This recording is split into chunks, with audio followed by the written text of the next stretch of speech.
بسم الله الرحمن الرحيم. أولا السلام عليكم ورحمة الله تعالى وبركاته. لما أصحاب تقاليقة يكون حنا جنالك أخوان كرارس أونلاين أكاديمي waxaan ku jirnaa barashada maadada nutritionka waxaan qaadayna insha Allah qaybta loo yaqaan mineralska mas'aacadanta ayaan qaadan doonaa used for mineralska waxa loo isticmaalaa qaybo kala duwan oo jirkeena kamid ah ayaa isticmaalo waliba ay ka samaysan tahay required small amounts waxa la isticmaalaa xaddi aad markaas u yar built-in various tissues waxay markaas macdanta ay dhisaan qaybo kala duwan oo kamid ah tissues mas'uuliyaasha jirka example waxa kamid tusaale ahaan lafaha iyo ilkaha waxay ka samaysan yihiin minerals ka samaysan yihiin protecting the body from the diseases cudurrada ay ka difaacaan jirka transmitting sidoo kale waxay qayb ka yihiin gudbinta dareenka nervous impulses ay qayb ka yihiin tusaale ahaan waxa kamid ah calcium iyo sidoo kale potassiumka energy metabolism ka qaybaha sidoo kale waxay kamid yihiin dheefshiidka jirka bini'aadamka inay markaas qayb ka qaataan halkee baa laga heli karaa marka minerals mas'aacadanta found in almost all of the foods but among the various widely and animal foods waxa laga helaa dhammaan cuntooyin kala duwan laakiin waxay aad ugu badan yihiin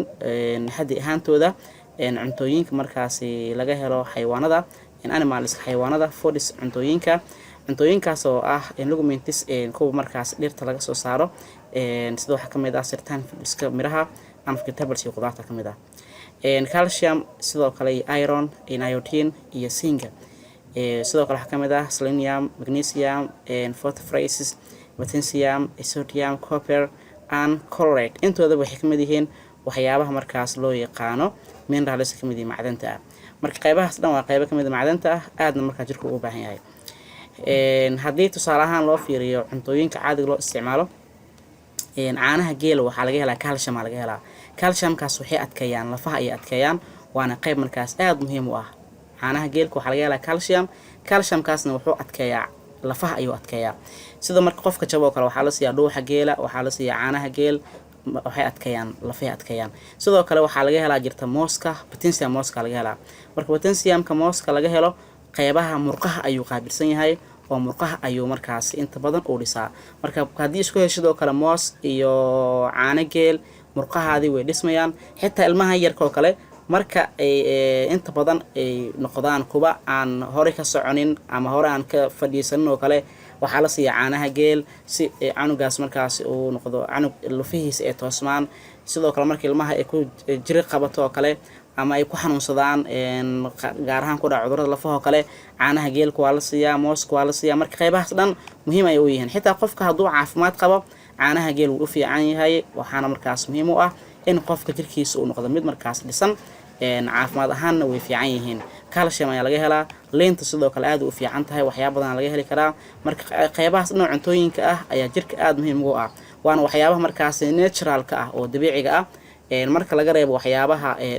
loo yaqaan second handiga mase waxyaabaha la soo warshadeeyay waxa ka fiican waxyaabaha naturalka ah oo dabiiciga ayaa ka fiican water biyo waa maxay is necessary for all bodies processes sidoo kale biyaha waxay laga maarmaan u yihiin dhammaan qaab dhismeedyada jirka oo dhan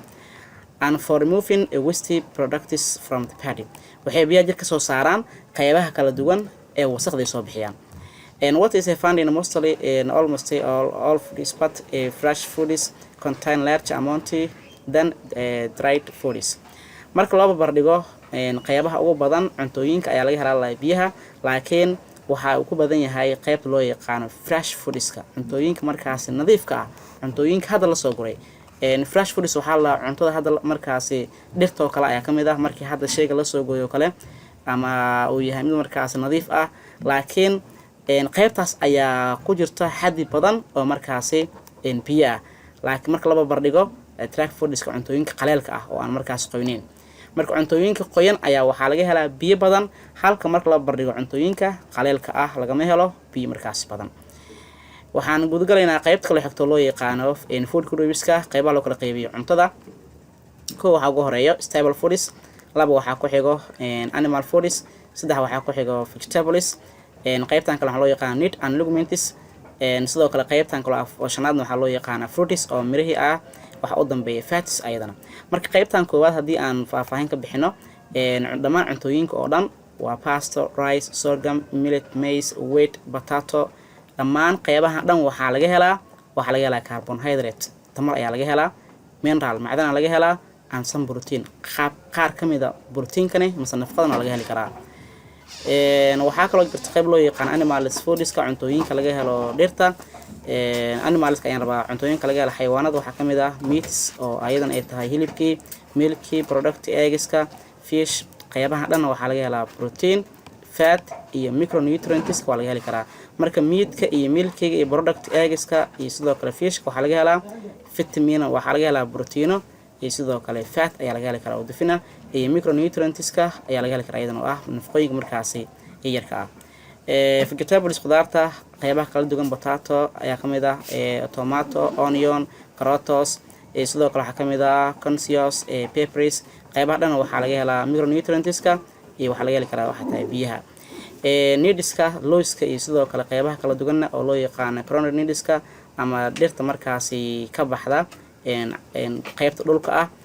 markaas dhulka u faafto kale penis ayaa kamid ah iyo penis iyo cow penis iyo side penis dhammaan qaybaha digirta kala duwan oo dhan waxaa laga helaa ayadana waxay tahay protein marka qaybahan dhan oo kamid ah qaybaha cuntooyinka ah qaybahan waxaa loo yaqaanaa fruitska mise miraha qaybaha miraha waxaa kamid ah pampo mango bananas pineapples orange lemons lemon carbohydrate iyo waxaa laga helaa micronutrients iyo water dhamaantood qaybta u dambaysa waxaa loo yaqaanaa fatiskana waxaa laga helaa waxay tahay oils gaar ahaan granulatiska mise lowska milk products sida waxaa kamid ah waxyaabaha laga heli kara meats fish avocado iyo waxaa kamid ah sidoo kale qaybaha laga heli kara fatka ama dufinta kamid nutrients waxyaabaha nafaqada ah are small parts waa qaybo aad u yar oo the food cuntada kamid ah that the body uses kaas jirka u isticmaali karo jirkan wuxuu u isticmaalaa for various qaybo kala duwan body functions qaybaha jirka uu qabanayo proteins inta badan waxaa loo isticmaalaa building of the body tissue inay koriyaan ama ay soo saaraan wadayaasha jirka sidoo kale carbohydrate kama tamarta waxaa loo isticmaalaa waxay tahay producing energy in laga helo tamar vitaminadana waxaa loo isticmaalaa fighting infections inay markaa jirka difaacaan infectionada soo gali karo nutrients nafaqadana waxaa loo qeybayaa laba qaybood aad waaweyn waxayna kala yihiin labada qaybood waaweyn waa macronutrients iyo waxay kala yihiin micronutrients macronutrients maxaa la dhahaa the food that we consume cuntooyinkan isticmaalno compress waxay ka kooban tahay the sum of the mature food nutrients waa qaybaha ugu badan ee laga heli karo nafaqada which compress taasoo ka kooban the bulk of our diets waxay ka kooban tahay marka inta ugu badan waxay ka kooban tahay dheelitirka cuntada aan isticmaalayno they are known as waxaasna waxaa loo yaqaanaa macronutrients ayaa loo yaqaanaa waa nafaqooyinka aadka markaas u waaweyn tusaale waxaa kamid macronutrientska proteinska fatka carbohydrateska as well as water qaybahaas dhan marka waxaa kamid ah qaybaha dhan waxay kamid yihiin macronutrientska micronutrients maxaa la marka nutrients waa nafaqooyin that are essential for the healthy growth kuwaasoo markaasi muhiim asaas u ah ama muhiim u ah caafimaadka koritaanka jirka biniaadamka development horumarka jirka uu sameeyay but laakiin required waxaa loo baahan yahay only oo kaliya in small amounts xaddi aad u yar and they play waxayna markaas ka ciyaaraan important roles oo ah door aad muhiim u ah in our body jirkeena marka micronutrients waa qaybaha ugu muhiimsan ee jirkeena uu markaas ku shaqeynayo ama markaas aas oo ahba qaybahaasna waxaa kamid ah importance-ka uu leeyahay importance-ka markaas ay yeelan karaan micronutrients waxaa kamid ah iron-ka kamid ah vitamin C kamid ah iyo zinc kamid ah marka qaybahaas dhan waxaa loo yaqaanaa micronutrient loo yaqaan inaa faanteen waan filaya cashirkii maanta in cashirkan waxaa idin soo gudbinaya anigoo ah Ustaad Cabdi Wahaab aad u mahadsantihiin sida wanaagsan casharada wala socotaan. Assalaamu calaykum waraxmatullaahi tacaala wabarakaatuh.